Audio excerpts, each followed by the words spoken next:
O nosso caminho é por fé, não é por vista, é por fé, é por fé. Então nós vamos caminhar por fé. No domingo retrasado nós vimos sobre a fé do centurião, domingo passado nós vimos sobre a fé de Davi, e hoje, com a graça de Deus, nós veremos a fé de Josué, a fé que derruba muralhas.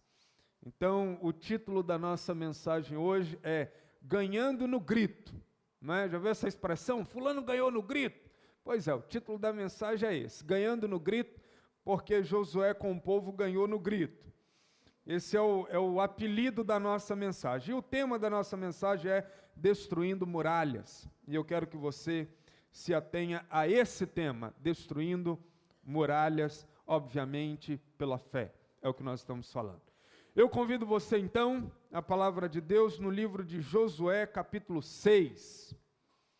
Vinícius, está tudo ok hoje? Tudo certinho? Graças a Deus. Maravilha. Irmãos, como o domingo passa rápido, não é? Eu não sei se é porque eu sou pastor, mas parece assim que dos dias da semana, o domingo passa mais rápido. Você que só tem folga no domingo, você sente isso? Levanta a mão assim. Sente também, não sei. Sente também, não é? Parece que o domingo assim, vai. E a segunda-feira, dia difícil de passar. A terça-feira, Pai amado. Obrigado, minha irmã. Mas o domingo é um piscar de olhos, mas o melhor da semana está no domingo. Nós estamos aqui com o Senhor, escola dominical pela manhã. Irmão Austélio, quantas pessoas hoje na escola bíblica dominical? 90. Irmãos, nós ficamos felizes quando atinge a casa dos 3 dígitos, né, Austélio? Venha para a escola dominical, venha crescer conosco nos domingos pela manhã. Eu quero que você fique com a Bíblia aberta em Josué capítulo 6. Nós vamos ver o texto todo, mas eu quero ler só o versículo 1 e 2, porque depois eu vou citando, então a gente vai acabar por ler todo o texto. Mantenha sua Bíblia aberta, tá bom? Em Josué capítulo 6, versículo 1 e 2. Ora, Jericó estava rigorosamente fechada por causa dos filhos de Israel. Ninguém saía, nem entrava. Então disse o Senhor a Josué, vamos ler juntos? Olha, entreguei na tua mão Jericó, o seu rei e os seus valentes. Pai, assim como o Senhor destruiu as muralhas de Jericó pela fé, que o Senhor também tenha misericórdia, piedade, graça das nossas vidas. E que nós possamos estender as mãos com fé para receber o que de graça o Senhor nos dá. E que as muralhas que estão de pé nas nossas vidas, como obstáculos, como impedimentos, possam cair, em nome de Jesus. Amém, amém, amém. Louis Bourdaloue, um jesuíta francês, ele disse o seguinte: essencial para a fé é não ver e crer no que não se vê. Essencial para a fé é não ver e crer, melhor dizendo, no que não se vê. Repetindo, essencial para a fé é não ver e crer no que não se vê. Queridos, conta-se que em 1939, a Alemanha largou na frente no início da Segunda Grande Guerra Mundial. A Alemanha havia se preparado e conseguido constituir uma força aérea que era uma potência. E a sua força aérea, a famosa Luftwaffe, ela bombardeava o que bem quisesse. E certa vez, com antecipação, a Alemanha, com a sua famosa Luftwaffe, declarou que iria bombardear o país de Gales. Só que a Alemanha informou o dia e informou a hora do ataque. E o povo daquele país então ficou apavorado, aterrado, assustado. E agora? O que a gente vai fazer? Não temos recursos, não temos armamentos bélicos para conter a Alemanha. O que a gente vai fazer? O que a gente vai fazer? E o povo então do país de Gales decidiu apelar para Deus. E eles então entraram numa campanha de oração e jejum. E durante aquele dia em que estava agendado para o ataque da Alemanha, eles oraram e jejuaram até as 2 horas da tarde, pedindo a Deus que fizesse um milagre, pedindo a Deus que intervisse com a sua mão poderosa e que aquelas bombas então que caíam dos aviões não atingissem ali o país de Gales. Queridos, diz a história que Hitler e o Marechal Hermann, quando eles iam atacar, eles atacavam com centenas de aviões, que chegavam a ser 1.200 aviões liberando bombas do ar. E então eles foram atacar o país de Gales, no dia e na hora exatas. Porém, para a surpresa e felicidade dos galeses, os aviões vieram. Qual é o coletivo de aviões? Esquadrilha. Ô, menino, hein? Veio então aquela esquadrilha de aviões e os galeses esperando pelo pior. Os aviões passaram e se foram. E os galeses então glorificaram a Deus e exaltaram o nome de Deus e reconheceram que um grande livramento havia acontecido. Agora preste atenção. Quando a Segunda Guerra Mundial acabou, em 1945, os aliados então entraram em Berlim e eles obtiveram a informação no Ministério da Aeronáutica alemã sobre o que tinha acontecido naquele dia e o porquê a famosa Luftwaffe não bombardeou o país de Gales. Queridos, pasmem os senhores agora. Os senhores e as senhoras pasmem. Sabe o que aconteceu naquele dia? Naquele dia os aviões vinham bombardear o país de Gales. Mas o comandante-chefe, que estava em um daqueles aviões sobrevoando, ele pegou o microfone e pelo microfone ele disse a todos os comandados, aos aviões subordinados o seguinte: como os senhores estão vendo, o país de Gales está totalmente em chamas. O fogo é tanto que já destruiu o centro da cidade, já conseguiu alcançar os bosques em volta, não vamos desperdiçar nossas bombas, jogando-as numa cidade, num país que já está sendo destruído pelo fogo. Que espetacular, que glorioso. O comandante e os pilotos viram o país de Gales incendiado, mas não era fogo literal. Era o fogo do Espírito Santo, que aquece o seu povo e engana os inimigos. Era a mão de Deus trazendo para os olhos daqueles pilotos uma confusão, em que ao olhar eles viam fogo, mas não era fogo literal, era o fogo do Espírito que estava os enganando e protegendo aquele povo que resolveu lutar não com as armas da guerra, mas lutar com as armas da oração e do jejum e da fé, confiando totalmente em Deus. Sabe, queridos, quando o povo de Deus ora com fé, Deus concede vitórias espetaculares.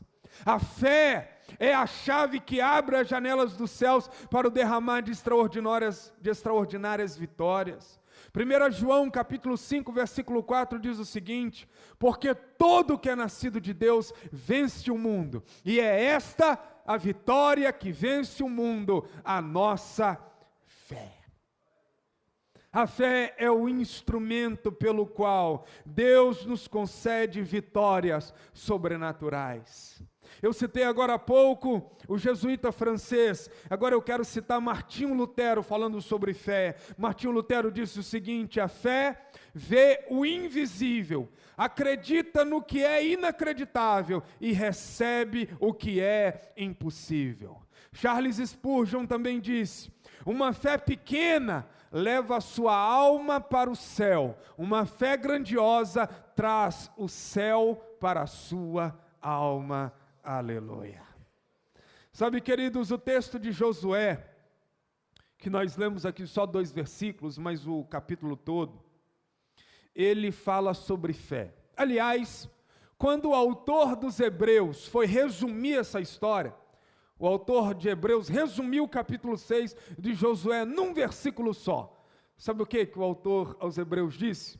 No capítulo 11, versículo 30, disse o seguinte: pela fé, as muralhas de Jericó, sendo rodeadas, caíram, melhor dizendo, sendo rodeadas durante 7 dias. Aleluia. Resume a história do capítulo 6 de Josué. As muralhas de Jericó caíram, sendo rodeadas 7 dias. Pela fé. Notem, não foi pela força, não foi pelo poder, não foi pelo fogo, não foi pela arma, foi pela fé. Então agora vamos à história. O texto que nós lemos aqui em Josué 6 nos dá conta de que o povo de Israel adentraria a terra prometida, a terra que manava leite e mel. No entanto, havia uma muralha no caminho. Literalmente, uma muralha no caminho. Nós vamos projetar aqui uma ideia, essa aqui é a ideia da famosa Luftwaffe, né? Mas agora nós vamos transmitir aí a ideia da muralha, pode dar um enter aí, meu amor, vai aparecer ali. Então, havia literalmente uma muralha no caminho, não colocou? Então deixa. Vamos seguir, bola para frente.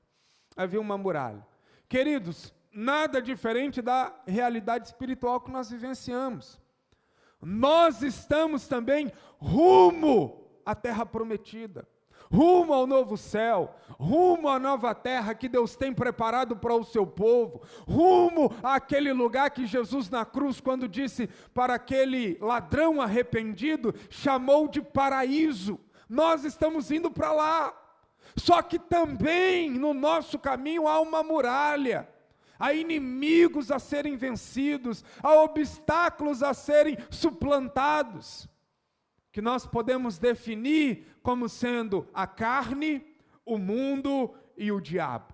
Nós também temos as nossas muralhas de Jericó em particular, que se chamam a carne, o mundo e o diabo. E nós temos então que superar essas muralhas.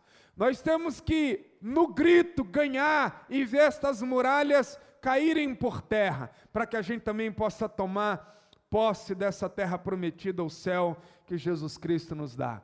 Ali tem uma ideia do que seria aí então essa Jericó. Então veja bem, o modo como Josué e Israel enfrentaram essa Jericó será uma espécie de escola, onde nós vamos nos matricular hoje, como alunos, para a gente também aprender a vencer estas muralhas que se interpõem no nosso caminho. Então vamos lá, como enfrentar e destruir essas muralhas inimigas?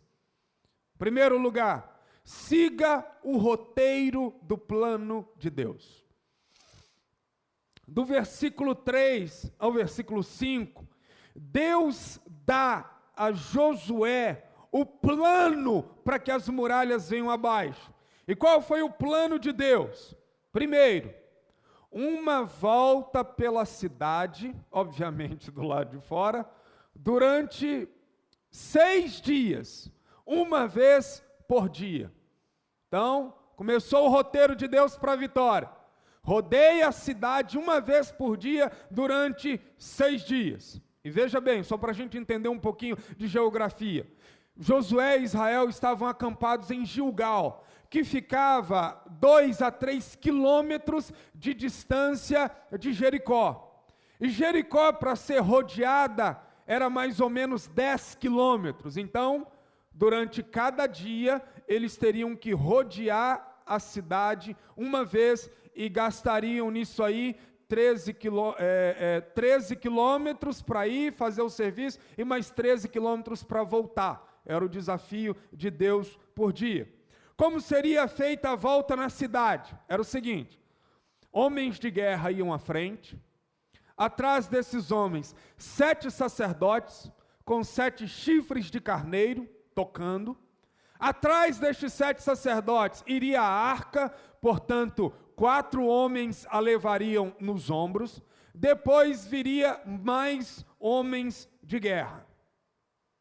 No 7º dia, teria que se fazer isso, esse percurso 7 vezes em volta da cidade, tocando a trombeta, e no final todo o povo abrindo a boca para um grito ensurdecedor que faria com que as muralhas então ruíssem. Pois bem, veja você que Deus não deu uma estratégia militar, não é? Do tipo artilharia na frente, cavalaria atrás, soldados com espadas depois. Não. O que Deus deu, a estratégia de Deus foi uma procissão religiosa. Vão rodear. Mais para um desfile de moda do que para uma estratégia militar. A pergunta que nós fazemos é: qual o resultado disso? Mas e o resultado? Deu certo ou não deu? Deu. As muralhas caíram. Se caíram, vamos aplicar isso para a nossa vida. Gente, os planos de Deus são absurdos aos olhos humanos.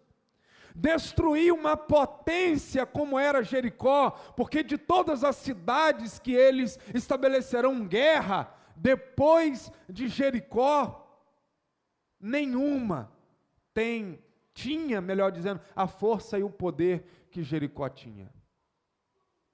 Então veja, o plano de Deus para destruir uma potência dessa com gritos e trombetas é absurdo aos olhos humanos, como os planos de Deus para a nossa vida, no aqui e agora, também parecem absurdos. Por exemplo, o plano de salvação para o homem é absurdo. Cristo e sua cruz. Por isso que Paulo disse em 1 Coríntios 1,18, certamente a palavra da cruz é loucura para os que se perdem, mas para nós que somos salvos é o poder de Deus. Quem não crê na loucura de Deus não será salvo.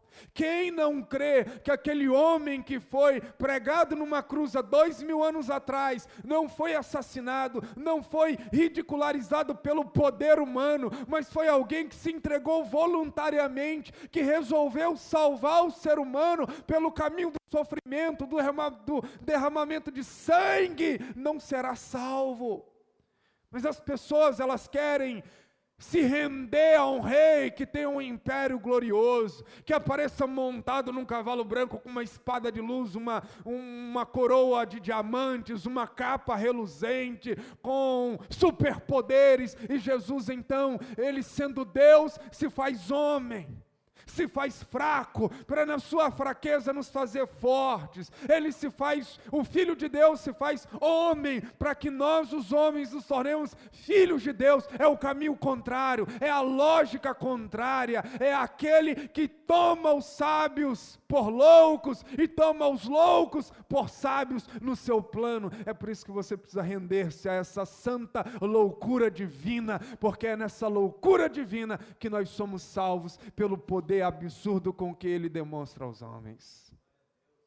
Segundo lugar, como enfrentar e destruir as muralhas inimigas? Concentre-se no seu desafio.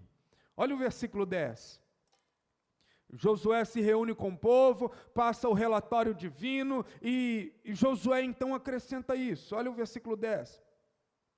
Josué diz assim: porém ao povo ordenara Josué dizendo: não gritareis, nem fareis ouvir a sua voz, nem sairá palavra alguma da vossa boca, até o dia em que eu vos diga, gritai.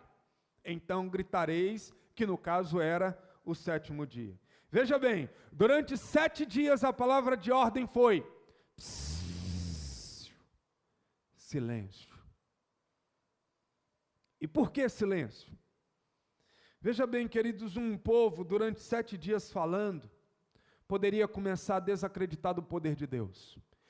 E poderia começar a espalhar incredulidades, medos, obstáculos. E o povo então poderia ser dominado por essa incredulidade e as muralhas não cairiam. Então bocas fechadas não contaminam o arraial. Sabe por que Josué diz, boquinha fechada durante os 7 dias? Porque muito provavelmente, quando eles iam rodar Jericó, e obviamente eles não deviam fazer essa volta muito próximo dos muros, porque próximo dos muros, os arqueiros de Jericó, os lançadores de qualquer coisa, de óleo quente, coisa do tipo, mataria o povo de Israel. Então essa volta era feita à distância, com uma medida de segurança. Mas com certeza esses soldados gritavam lá de cima, ei, ó seus bobos, vocês estão achando que vão nos vencer com trombetas, com chifres de carneiro? Ô seus idiotas, vocês acham que tocando buzina vão nos vencer? Tocando essas trombetas, vocês vão nos dar sono. E aí Josué tinha dito, 7 dias em silêncio, porque os soldados que estavam com eles e os sacerdotes poderiam o quê? Começar a bater boca com os soldados de Jericó que estavam lá nos muros. Mas Deus não chamou o povo de Israel e nem Josué para bater boca com os moradores de Jericó. Deus os chamou para vencê-los e vencê-los pelo improvável, pelo absurdo, pelo aparente ridículo. Pois bem, o silêncio é o caminho da vitória. Escute.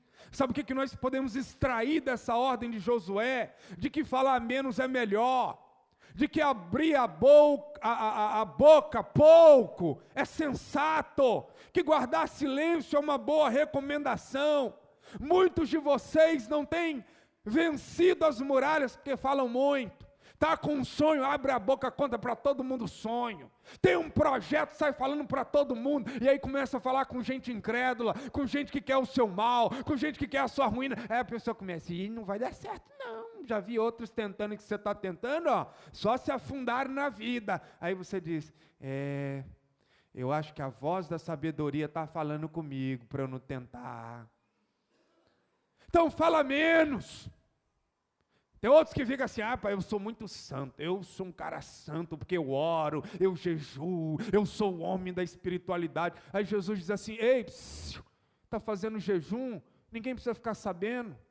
Está orando, ei, vai lá para dentro do seu quarto, fecha a porta, fica quietinho, fala para ninguém não. Mas a gente quer tocar trombeta, antes da hora, falar muito antes da hora, e aí muitos não têm vencido, porque falam muito. Paulo disse a Timóteo assim, Timóteo, evita igualmente falatórios inúteis e profanos, pois os que deles usam passarão uma impiedade ainda maior, além disso a linguagem deles corrói como câncer, 2 Timóteo 3, 16 a 17, 1 Coríntios 15, 33 diz, parece até ditado de vó, não é? Parece até ditado de vó, as más conversações corrompem os bons costumes. Sabe, queridos, nós precisamos de fé, e a fé, ela não precisa ser propagada toda hora, a gente precisa ter fé no coração. Tem um animal na África, está aí, a impala, olha que bichinho bonitinho, não é? Esse animalzinho aí, ele pode pular uma altura de até 3 metros. Pensa só, irmão, que impulso em 3 metros. E ele pode cobrir uma distância de até 10 metros. Ganharia nas Olimpíadas 2016 no Rio de Janeiro. Ganharia no salto em distância. Mas sabe qual é o probleminha desse animal? É que você encontra esse animal no zoológico lá da África, preso. Sabe por quê? Pelo quê? por um murinho de 1 metro. Ele está cercado e ele fica ali dentro, cercado por um muro de apenas 1 metro. Sabe por quê? Porque a Impala, eles só pulam muros, não pulam muro, eles só pulam distâncias se eles verem aonde os pés vão pousar. Eles olham um murinho de 1 metro, eles não veem do outro lado, então eles têm medo, eles não pulam, porque eles só pulam aonde os pés, eles veem que os pés vão cair. Parece muito com a gente, não é não? Parece muito com a gente, é. Deus fará tudo o que eu quero, mas Deus tem que me mostrar antes. Deus tem que me dar o mapa antes, Deus tem que me dar o GPS antes, Deus tem que me dar o fundo de garantia antes, Deus tem que me dar a certeza da aposentadoria antes, Deus tem que me dar tudo. É esse controle humano que a gente quer, de ter o volante nas mãos. Não, Deus quer, mas Deus não espere nada de mim, sem que antes o Senhor me faça ver tudo. Não, queridos, não. Nós não podemos ser como a Impala, que precisa ver para pular. Nós pulamos porque estamos em oração com Deus, em fé com Deus, nos alimentando de Deus, e Deus diz para a gente pular. Então nós pulamos, porque sabemos em quem temos crido e vamos chegar do outro lado, em nome de Jesus. Então, silêncio, fale menos e creia mais, veja menos e creia mais. Em terceiro lugar, como enfrentar e destruir as muralhas inimigas? Persevere até quando, hein? Persevere até quando, gente? Até a vitória. Versículo de 11 a 16 nos dá conta disso. E eu quero que você guarde uma frase nesse ponto aqui da mensagem. Eu quero que você guarde essa frase, internalize essa frase, anote na folha mais profunda aí do caderno do seu coração. Meia obediência é uma desobediência inteira. Você consegue falar isso comigo? Meia obediência é uma desobediência. Deixa eu perguntar algo para vocês. Se Josué, dentro ali do cronograma de Deus, do roteiro, rodeasse Jericó 2 vezes apenas, cruzasse os braços, as muralhas cairiam? Não, porque não caiu, rodearam 2 vezes, não aconteceu nada. Se eles rodeassem a cidade 5 vezes, as muralhas cairiam? Não, porque eles rodearam 5 vezes e as muralhas não caíram. Pois bem, se eles rodeassem apenas no 7º dia, 7 vezes, tocassem as trombetas e gritassem, mas os 6 dias anteriores nada, as muralhas cairiam? Não cairiam, não cairiam. Por quê? Porque a ordem de Deus foi 1 vez por dia durante 6 dias e 7 vezes durante o 7º dia. Queridos, de novo eu digo, aquele ato ali parecia mais procissão religiosa, parecia mais romaria dos homens. Parecia mais um desfile de moda do que uma estratégia militar. Mas Deus tinha fórmula. E eles tinham que acreditar, confiar e ter fé. O que Deus pediu a eles foi exato. Não 1 vez, nem 5, mas 7 vezes. E na última 7 vezes. Sabe, queridos, porque muitas vezes muralhas não caem na nossa vida, porque nós estamos desistindo antes. Estamos parando antes da hora. Estamos obedecendo só parte do mandamento de Deus, mas a nossa fé deve ser consistente com o plano de Deus. Rodeia a cidade, mas isso é loucura, Deus. Não chame isso de loucura, rodeia a cidade. E veja bem, eu estava pensando sobre esse ato de rodear. Queridos, há um elemento muito estratégico nesse ato de rodear, que é como uma cobra, que rodeia a sua presa, não é? A cobra faz isso. Ela rodeia a sua presa, a sucuri, quando pega um boi, ela rodeia o boi, e depois então ela esmaga, quebrando todos os ossos do boi. Neste ato de rodear, enquanto Josué e os soldados e os sacerdotes rodeavam a cidade, eles iam observando os pontos fortes, os pontos fracos da cidade. Para o quê? Para quando chegasse o 7º dia e as muralhas caíssem, e os soldados então com o povo fossem invadir a cidade, eles já saberiam aonde estava o ponto forte, o ponto fraco, aonde estava a casa da Raabe, que vai entrar na nossa história daqui a pouco. Eles saberiam tudo sobre o inimigo. Queridos, para derrubar muralhas é preciso perseverar.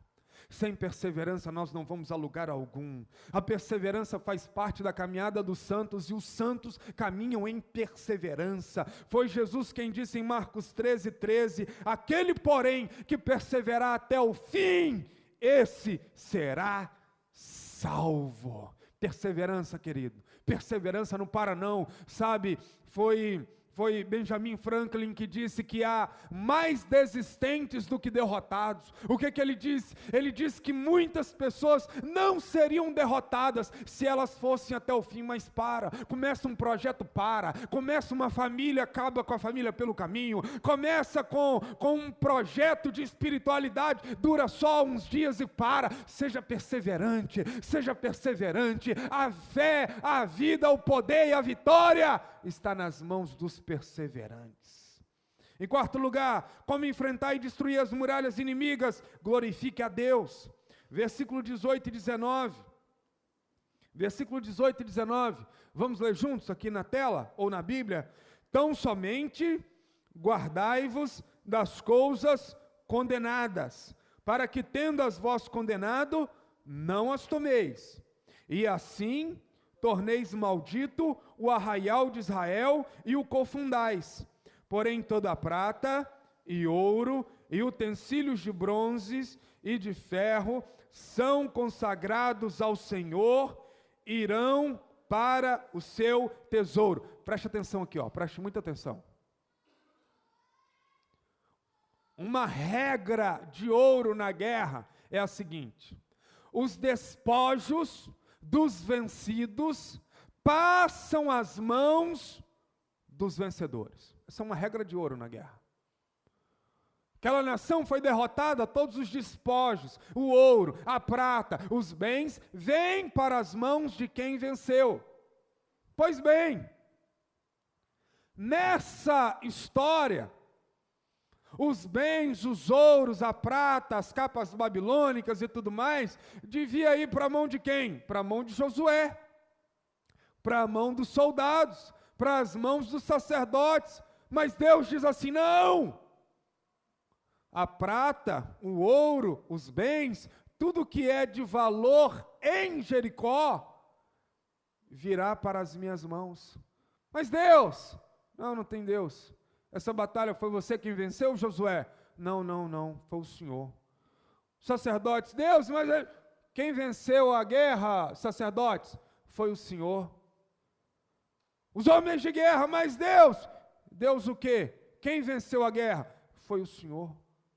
Vocês foram meros instrumentos nas minhas mãos, portanto, tudo é meu, tudo vem para as minhas mãos. Queridos, quando Josué e os sacerdotes, eles pegam aquilo tudo que eles amealharam na cidade de Jericó, entregam nas mãos deles, nas mãos de Deus, eles estão adorando a Deus, eles estão dizendo: Deus, a glória é sua, Deus, nós somos meros instrumentos, mas todo o poder, toda a glória, toda a honra, toda a dignidade disso que aconteceu não pertence a nós, pertence ao Senhor. Eu lhe pergunto, querido, como você tem adorado a Deus pelas vitórias que Ele tem te dado? Ou você acha que tudo que acontece na sua vida é pelo seu poder, é pela sua sabedoria, é pelo seu trabalho, é pelo seu suor? Como é que você adora a Deus? Você separa parte dos seus recursos que vêm das mãos de Deus para adorá-lo? Trabalho, a profissão, a cura, os bens que Deus está dando a você, você adora a Deus como parte disso? Porque, queridos, nós devemos enfrentar as muralhas da vida glorificando a Deus e dizendo: a glória é toda tua, meu Deus. Em quinto lugar, como enfrentar e destruir as muralhas inimigas? Seja radical com o pecado. Olha o versículo 20 e 21. Você que está comigo aqui, você que está atento, leia comigo, leia comigo. Gritou, pois, o povo, e os sacerdotes tocaram as trombetas. Tendo ouvido o povo o sonido da trombeta, e levantado grande grito, ruíram as muralhas, e o povo subiu à cidade, cada qual em frente de si, e a tomaram.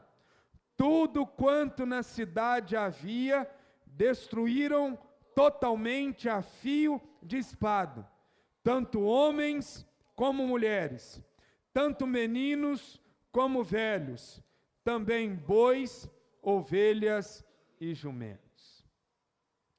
Esse relato aqui, não é muito palatável à pós-modernidade, não. Essa ideia de que Deus manda Josué e os soldados matarem homens, mulheres, crianças, velhos e ainda os animais de Jericó, é algo que soa muito estranho aos ouvidos da pós-modernidade. Porque esse tempo, afinal, não leva a sério o pecado.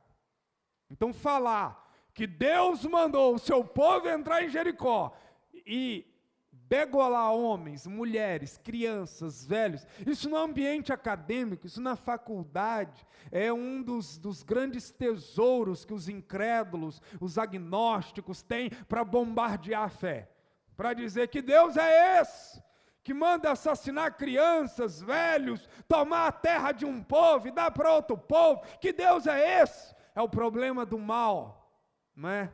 Que a gente tem que se deparar com ele o tempo inteiro. Mas veja bem, a morte dos cidadãos dessa cidade, aí nós precisamos entender a história por trás da história. Por que é que Deus mandou entrar e arrasar com tudo? Porque esse povo de Jericó, durante mais ou menos 500 anos, eles ofenderam a santidade de Deus com seus muitos pecados. Em Jericó, dentro daqueles muros ali, se sacrificavam crianças aos falsos deuses. Praticava-se a necromancia, a feitiçaria, assassinatos, roubos, desigualdade, injustiça social. E lá em Gênesis 15, versículo 16, quando Deus havia chamado Abraão, Deus disse: olha, você vai tomar posse da terra dos amorreus, porque eles estão pecando contra mim, mas a maldade deles ainda não encheu toda a taça da minha ira. Abraão morre, vem Isaac, Isaac morre, vem Jacó, Jacó morre, vem José, eles vão para dentro do Egito, passam lá dentro do Egito mais de 400 anos, vão rodear o deserto mais 40 anos, depois mais 5 anos para tomar posse da terra prometida, e quando eles chegam em Jericó, Deus diz: mata todo mundo. E Josué pergunta: mas como assim Deus matar crianças, velhos? E Deus vai dizer assim: ei, a minha paciência com esse povo já acabou. Josué pergunta a Deus: mas quanto tempo foi a sua paciência e a sua longanimidade com esse povo? Deus diz assim: 500 anos. Só que eu falei com Abraão. Antes de Abraão, eles já estavam me ofendendo. 500 anos que eu estou dando a eles a chance de se arrependerem. 500 anos de chuva, de sol, a obra da criação. E eles não se arrependeram. Agora é o meu juízo. Israel aqui não tem nada a ver com essa morte é minha, essa é a minha ira. Israel com Josué é só um instrumento, é só a minha espada, é só a minha ira, é só o meu vaticínio, é só o meu juízo.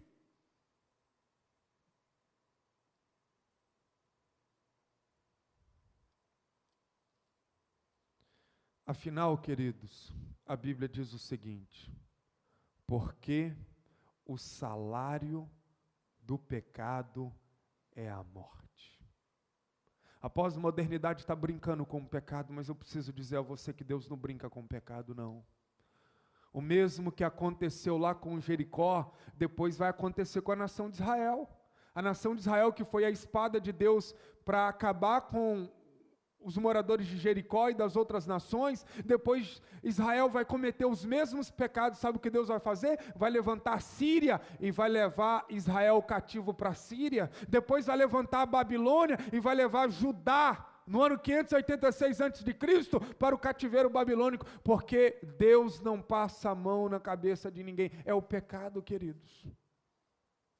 Então o que eu quero dizer para você hoje é o seguinte: que lição nós podemos extrair dessa situação para a nossa vida? Ou nós matamos o pecado na nossa vida, ou o pecado nos matará. Ou a gente radicaliza com o pecado, ou o pecado radicalizará conosco. Ou nós rompemos com o pecado, ou o pecado romperá conosco. Você quer vencer muralhas? Não dá para vencer muralhas, querido, fazendo orações aqui por sua vida, ministrando a palavra, se você insistir na prática do pecado. E aqui não é legalismo, não. Aqui não é doutrina humana, não. Aqui não é do tipo, só pode usar saia ou não ir à praia, não, nessas baboseiras religiosas, não. É a palavra de Deus, é aquilo que Deus chama de pecado, que a gente tem que varrer da nossa vida. Deus só é contra o pecado, porque o pecado é contra nós. Então, querido, não brinque com o pecado, pois ele não brincará com você, ele vai te destruir. Destrua-o antes pelo poder da cruz. Eu concluo essa mensagem com alguns destaques. Primeiro, alguém pode terminar essa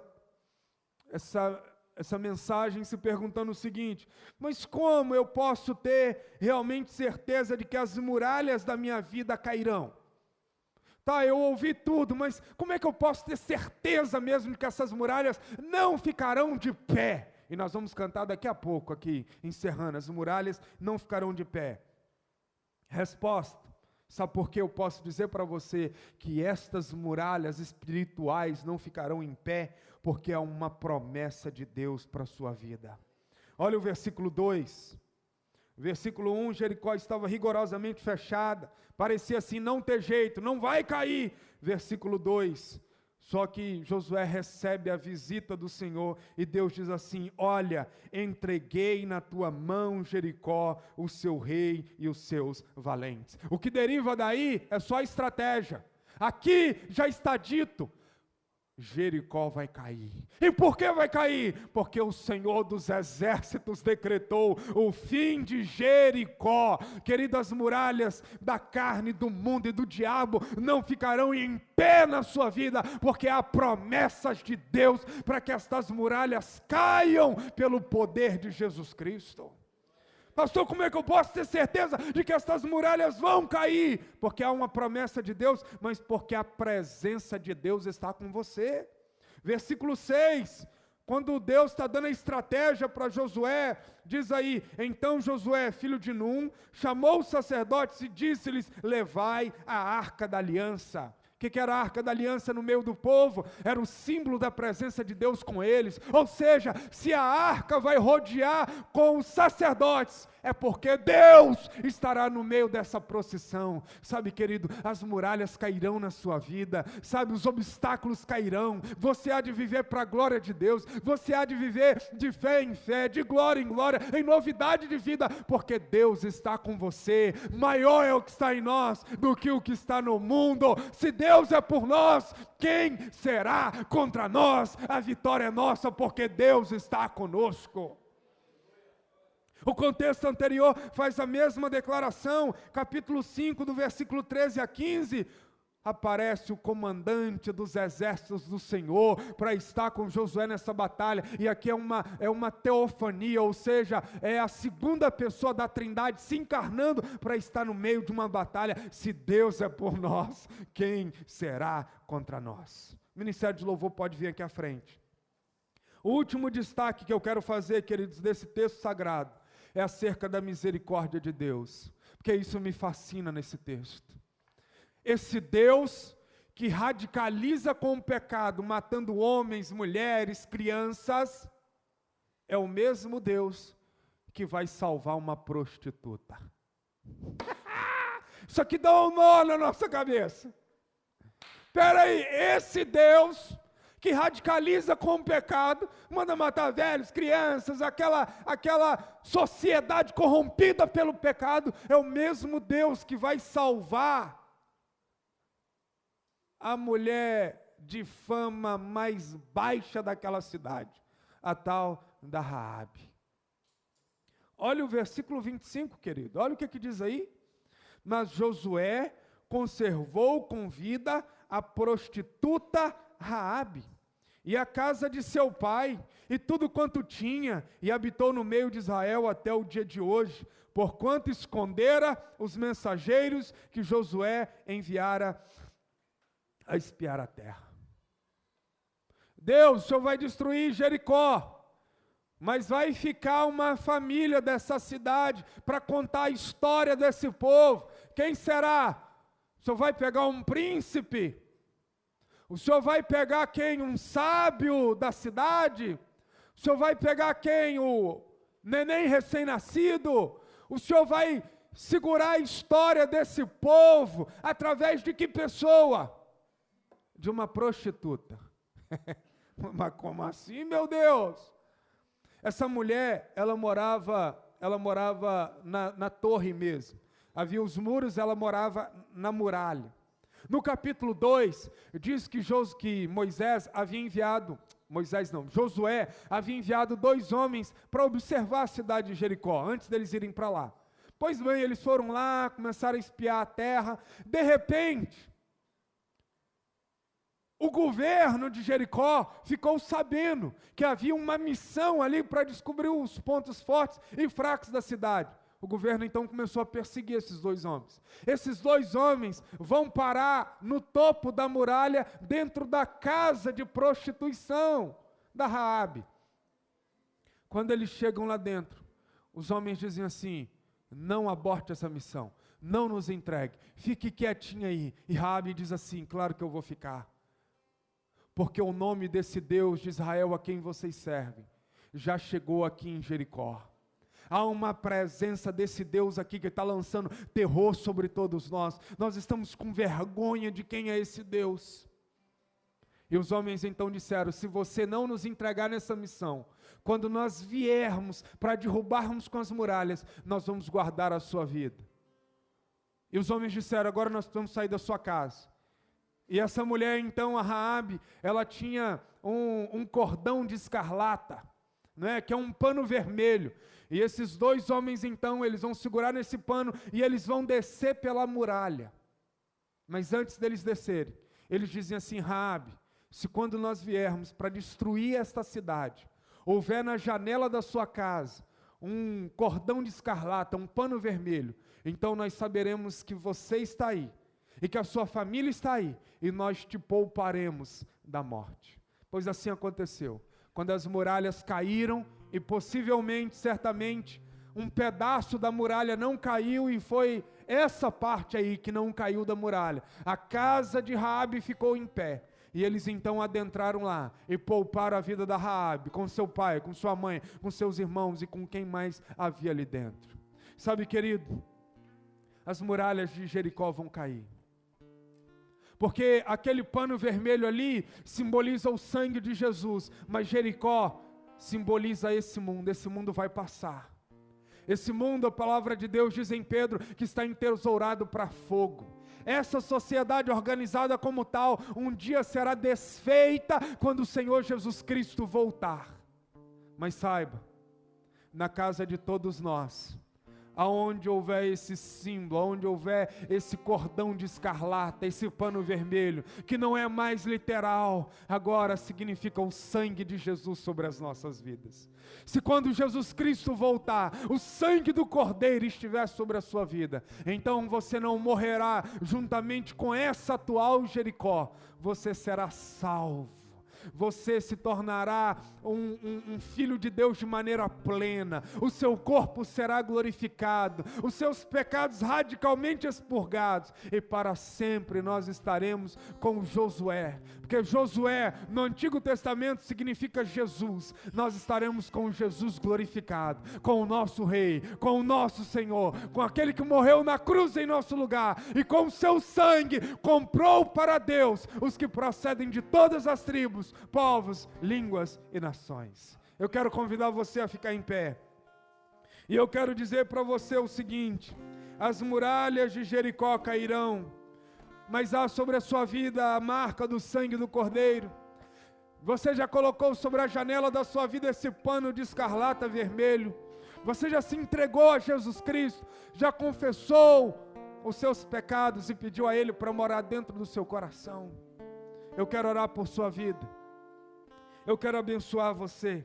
E eu quero te chamar a dar um passo de fé, a vir aqui à frente, porque nós vamos cantar agora: as muralhas cairão.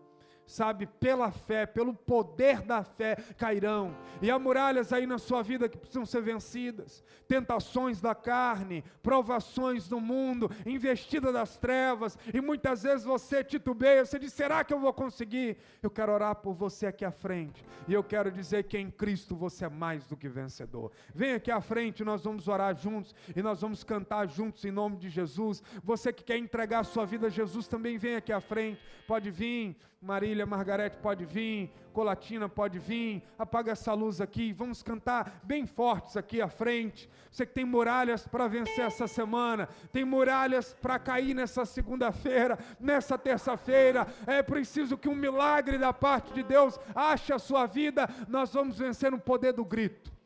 No poder do grito as muralhas vão cair, no poder do louvor, no poder da fé, no poder da glória de Deus. Vamos cantar bem forte em nome de Jesus.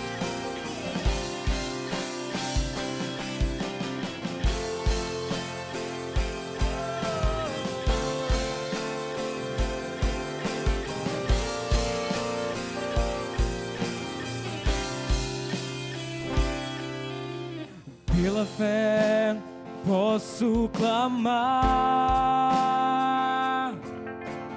pela fé posso enxergar, pela fé posso tocar, pela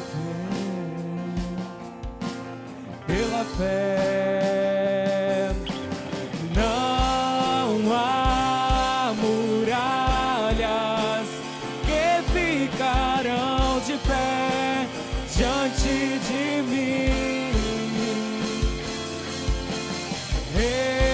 Estou firmado em Cristo para sempre, tenho a luz em mim.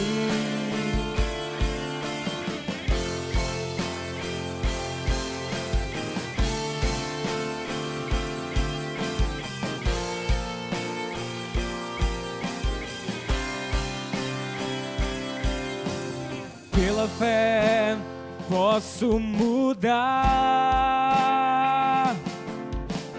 pela fé posso alcançar, pela fé posso viver, pela fé, pela fé. Não há muralhas que ficarão de pé diante de mim. Estou firmado em Cristo para sempre, tenho a luz em mim. Não há muralhas que ficarão de pé diante de mim.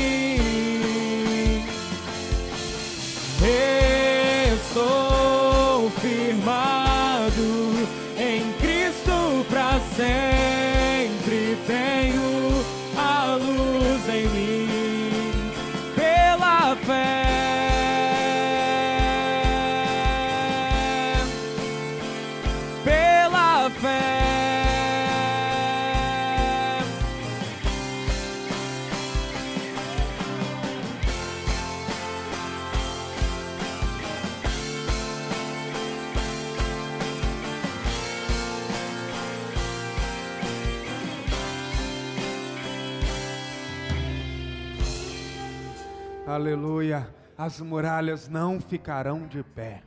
As muralhas não ficarão em pé, em nome de Jesus. Pai, é assim que nós cremos pela Tua palavra.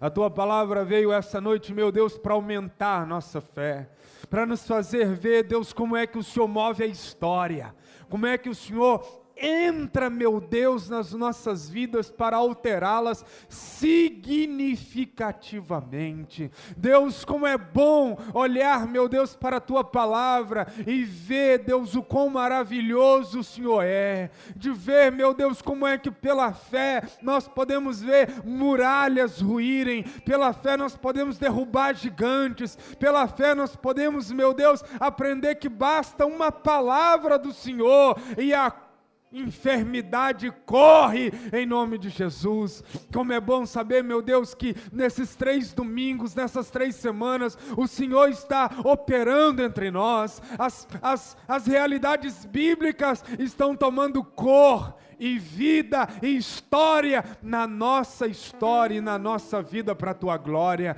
Deus, nós te exaltamos porque toda a glória é do Senhor, nós te exaltamos porque todo o poder é do Senhor, nós te exaltamos, meu Deus, porque com o olhar de graça o Senhor nos envolve e o Senhor então, meu Deus, de maneira livre, gratuita, espontânea e soberana, o Senhor nos abençoa, de modo, meu Deus, que isso enche o meu coração de fé e de confiança para pedir ao Senhor que as muralhas que estão rodeando estes meus irmãos, estas minhas irmãs, essas muralhas, meu Deus, também que vira e mexe, tentam me rodear, mas caem por terra, porque a carne, o mundo e o diabo não podem conter e paralisar um homem que vive pela fé. De igual maneira, Deus, eu peço que estas muralhas espirituais sejam removidas, mas eu também oro, Deus, por estas muralhas, meu Pai, emocionais, por estas muralhas financeiras, por estas muralhas, meu Deus, que se impõem no corpo de muitos de nós, essa enfermidade. Oh Deus, eu peço ao Senhor, mova com a Tua mão de graça sobre a vida de todos os que estão aqui e que vem abaixo todas as muralhas, e que nessa semana, meu Deus, nós possamos, Pai, reunir e catalogar todos esses milagres da parte do Senhor, todas essas muralhas que cairão por terra, que enchem a nossa boca de um santo testemunho ao Teu nome e à Tua glória, em nome de Jesus. Para a sua mão assim, para você receber a bênção do Senhor. Quero agradecer muito a sua presença, visitante, carinhosamente ao tio Hélio, a pessoa que está ao lado. Quero agradecer você que veio, que você possa voltar, fazer dessa igreja sua família. Queremos cuidar de você, caminhar com você, ser uma bênção na sua vida, para a glória do nome de Jesus. Pai, que a graça do Teu Filho, o Teu grandioso amor e as ternas consolações do Espírito nos levem a ver muralhas todos os dias caírem, para a Tua glória. Amém. Amém. Deus te abençoe. Vai em paz, em nome de